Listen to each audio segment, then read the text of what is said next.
Hello everyone, good morning. तर छानपैकी सकाळी सकाळी गणपती बाप्पाची अशी मस्तपैकी मनोभावे आरती झाल्यानंतर छानपैकी आम्ही फुलोरा बांधायला घेतला. जसं की मी म्हटलं, या भागामध्ये फुलोरा बांधण्याची पद्धत आहे. वेगवेगळ्या प्रकारचे वनस्पती, वेगवेगळ्या प्रकारची रोपटे, फुले वगैरे छानपैकी असं मस्तपैकी रानातनं गोळा करून छानपैकी असा फुलोरा बांधला जातो. तो छानपैकी असा लावला जातो गौरी समोर.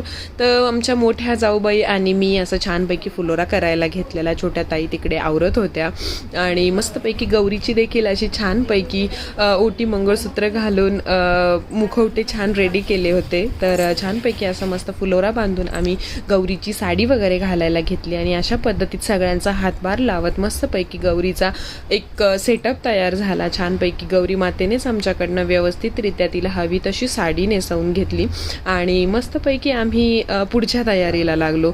तर छानपैकी अशा साड्या झाल्यानंतर आम्ही जरा सगळं व्यवस्थितरित्या झालंय की नाही हे जरा चेक करत होतो आणि धांदल तर होतीच अर्थात गौरीला आत घेण्याची.